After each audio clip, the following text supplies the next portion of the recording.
આપણે વાત કરીએ છીએ ડાયાબિટીસની. ડાયાબિટીસ જ્યારે લોકોને બહુ વધારે મેં જોયા છે પેશન્ટ, ત્યારે એ લોકોને ફોકસ કરતા હોય છે ખાલી મેડિસિનમાં. પણ ખાલી તમે મેડિસિનમાં ફોકસ કરશો, પણ એની જોડે તમે એક હોલિસ્ટિક અપ્રોચ પ્રોપર તમારી લાઈફસ્ટાઈલમાં અપનાવશો તો જ તમારું ડાયાબિટીસ કે કોઈ પણ ડિસીઝ તમારા રિવર્સ થવાના છે.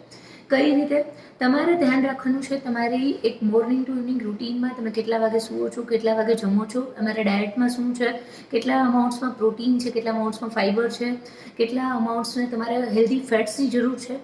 એની જોડે જોડે તમારે એક ફિઝિકલ એક્ટિવિટીની જરૂર છે. ફિઝિકલ એક્ટિવિટીમાં કઈ કરી શકશો?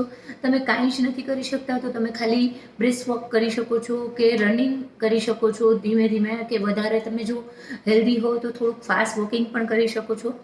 અને તમારે એવું કંઈ જ ન થતું હોય તો તમે 1 કલાક એક્સરસાઇઝ કે રૂટીન કરી શકો છો. જો તમારે કંઈ આવો ઓનલાઈન ક્લાસીસ કે તમારે ઘરે બેઠા બેઠા પણ આવા કંઈ એક્સરસાઇઝ રૂટીન ફોલો કરવા હોય તો તમે અમને DM કરી શકો છો.